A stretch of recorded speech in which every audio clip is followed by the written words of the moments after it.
अब कभी नहीं छूटेंगे आपके फेवरेट टीवी शोज ZEE5 के साथ बिल्कुल फ्री। अगर शालू ने आयुष के प्रपोजल के लिए हाँ कह दिया तो क्या आप शालू को आयुष की पत्नी बना देंगी? सबको पता है कि यहाँ पे क्या चल रहा है, बल्कि ये भी पता है कि शालू के इस घर में आने से क्या हो सकता है। ये आप सबको परेशान करेगी। नहीं, बिल्कुल नहीं। नीलम आंटी मुझसे नफरत करती है। नीलम आंटी तुझसे नफरत नहीं करती है। दी नीलम आंटी मुझसे नफरत नहीं करती, वो मुझे नापसंद करती है, लेकिन तुझसे तो नफरत करती है ना दी। तो तू बताओ, वो मेरे और आयुष की शादी क्यों होने देगी? इसका मतलब शालू सही थी, शालू का डर सही था, यही था उसका डर। अगर तुम्हारी बहन का यही डर था तो उसका डर बिल्कुल सही है और उसे डरना चाहिए भी। हम आयुष की जिंदगी में शालू को कभी नहीं आने देंगे। पर क्यों? ऐसा मत कीजिए। शालू आयुष से प्यार करती है और आयुष भी शालू से प्यार करता है। आप जानती हैं सच्चा प्यार करने वाले कितनी मुश्किल से मिलते हैं। पर क्यों? आयुष बहुत अकेला है, वो बेचारा बहुत अकेला हो गया है। अगर शालू और आयुष की शादी हो जाएगी तो आयुष को एक साथी मिल जाएगा, एक सच्चा साथी मिल जाएगा जो हमेशा उसके साथ रहेगा, उसका ख्याल रखेगा, उससे सच्चा प्यार करेगा, उसे कभी अकेला नहीं महसूस होने देगा। तो प्लीज उन दोनों को एक हो जाने दीजिए ना, प्लीज। क्यों हो जाने दें? हम एक ही घर की दो बेटियों को अपने परिवार में शामिल नहीं कर सकते और उस घर की एक बेटी पहले से ही हमारे घर में है, मतलब तुम। और तुम्हें तो हम अच्छी तरह से परख ही चुके हैं। तुम्हें हम बिल्कुल पसंद नहीं करते। तुम खुद जानती हो कि हमें तुमसे कितनी परेशानियां हैं। हर रोज कुछ ना कुछ, कोई नया बवाल, कोई नया तमाशा हर रोज हमारे घर में होता है तुम्हारी वजह से। हमें तो समझ में नहीं आता कि तुम हमारे घर में हो ही क्यों, और जब तुम्हें होना चाहिए तब तुम कहीं गायब हो जाती हो। फिर हम तुम्हें ढूंढते रहते हैं, इधर उधर सब जगह ढूंढते हैं तुम्हें, लेकिन तुम्हारा कुछ पता ही नहीं चलता। और फिर जब हम सारी उम्मीद छोड़ देते हैं तुम अचानक वापस आ जाती हो। अचानक क्यों वापस आती हो? क्यों ऋषि की जिंदगी में रहना चाहती हो तुम? मैं यहाँ हूँ क्योंकि ऋषि चाहता है। वो प्यार करता है मुझसे, सुकून देता है उसे मेरा साथ। उसने मुझे एहसास कराया, बताया है बार बार कि मैं उसके लिए कितनी मायने रखती हूँ, बल्कि सबसे ज्यादा बढ़कर हूँ मैं उसके लिए। आपने खुद ही देखा होगा कि वो कैसा हो जाता है जब मैं उससे नाराज होती हूँ। जब मैं उससे गुस्सा होती हूँ वो फौरन मुझे मनाने आ जाता है। वो चाहता ही नहीं है कि मैं उससे दूर रहूं, मैं उससे नाराज रहूं। उससे सहन नहीं होता है मेरा उससे अलग रहना। कुछ ऐसा रिश्ता है मेरा और ऋषि का, ऐसा जुड़ाव है मेरे और ऋषि के बीच में, हमारे रिश्ते में। हम दोनों का रिश्ता कुछ अटूट है। अटूट है? हाँ, क्योंकि अगर ये रिश्ता टूटना होता तो बहुत पहले टूट चुका होता। लेकिन कभी कभी हमारे भाग्य में जो लिखा होता है वो हम नहीं जानते, और अगर जानते हैं तो उसे बदल नहीं सकते। चाहे कितना भी कुछ भी कर लो, जो होना होता है वो होकर रहता है। और ऋषि और मेरा रिश्ता भी कुछ ऐसा ही है, अटूट। फिर वही बात, कितना बोलती हो तुम। सच्चाई देखो कि अब ऋषि और मलिष्का साथ में हैं। ये बात समझ क्यों नहीं आ रही है तुम्हें? कैसे समझोगी?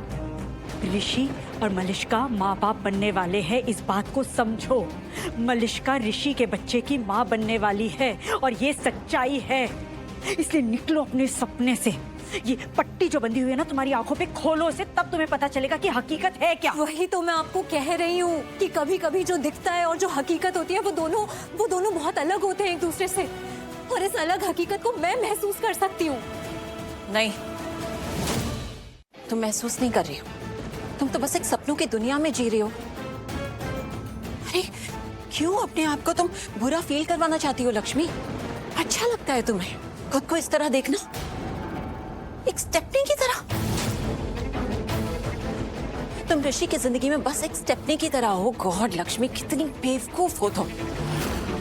एक औरत के नाते मैं तुमसे कह रही हूँ कि तुम किसी भी मर्द के कहे पर उसकी बातों पर भरोसा नहीं कर सकती। ओह गॉड, ये जो मर्द होते हैं ना, ये तो किसी भी सिचुएशन में कुछ भी कह देते हैं। तो बेवकूफी है उनकी बातों पर भरोसा करना। तुम एग्जैक्टली वही बेवकूफी कर रही हो। वो तो हमसे वही कहते हैं जो हम सुनना पसंद करते हैं, और तुम्हारे साथ एग्जैक्टली वही हुआ। तुम यही चाहती थी ना कि ऋषि तुमसे कहे कि वो तुमसे बहुत प्यार करता है, और यही हुआ। ऋषि ने तुमसे कह दिया कि वो तुमसे प्यार करता है। That's all. And I am sure तुमने ही उसे कहा होगा कि वो अकेले में कहता रहता है कि वो तुमसे प्यार करता है, सबके सामने नहीं। इसलिए तुम्हें उस पर यकीन नहीं है कि वो तुमसे प्यार करता है। तो बस उसने उस बात को चैलेंज ले लिया होगा, और लोरी की पवित्र अग्नि में उसने अपनी फीलिंग्स का कन्फेशन कर दिया। And what confession? ये कोई कन्फेशन नहीं होता है। 2-4 शब्द बोले उसने, वो भी इसलिए क्योंकि तुम चाहती थी। सच तो ये, उन बातों में कोई सच नहीं था, सब झूठ था। इतनी उम्र है मेरी कि सच और झूठ समझ सकूं। और वैसे भी कौन, कब, कैसे, किस वजह से झूठ बोलता है, ये देखती आई हूं। और इसीलिए सच और झूठ में फर्क कर सकती हूँ। मुझे पता चल जाता है कब ऋषि झूठ बोल रहा है, और वैसे ही मुझे ये भी पता चल जाता है कि कब ऋषि सच बोल रहा है। लक्ष्मी, नहीं, ऋषि और उसके प्यार के खिलाफ आप कुछ नहीं बोलेगी। मैं कुछ नहीं सुनूंगी। ऋषि की सच्चाई, उसकी ईमानदारी उसकी आंखों में दिखती है मुझे, और इसीलिए मैं जानती हूँ कि ऋषि ने आज लोहड़ी के दिन जो कुछ भी किया वो सब कुछ सच था। उसका मेरी मांग में सिंदूर भरना सच था। उसका मेरे साथ फेरे लेना सच था।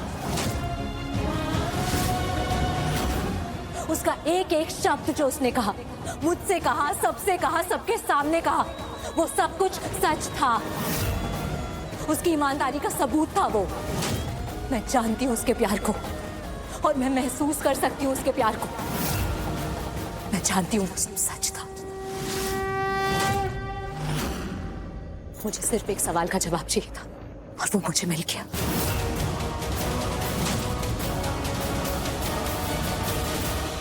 तुम चाहती हो कि हम शालू और आयुष के प्यार को स्वीकार कर लें।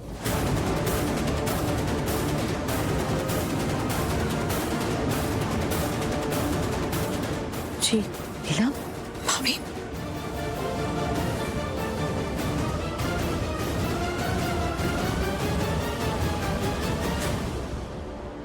तुम चाहती हो कि शालू और आयुष की शादी हम होने दें।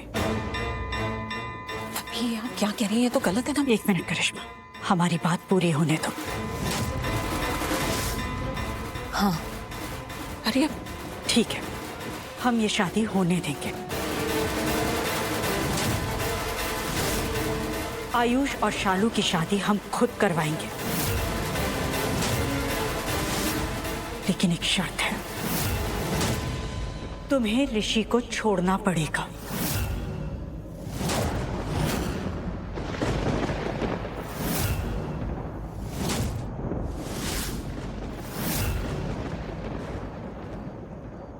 तुम्हें ऋषि के साथ हर रिश्ता तोड़ना होगा, तभी शालू और आयुष का रिश्ता जुड़ेगा। शालू और आयुष को एक करने के लिए तुम्हें ऋषि से अलग होना पड़ेगा, हमेशा हमेशा के लिए।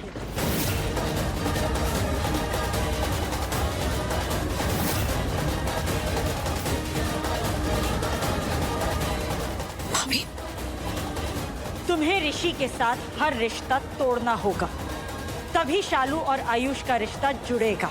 शालू और आयुष को एक करने के लिए तुम्हें ऋषि से अलग होना पड़ेगा, हमेशा हमेशा के लिए।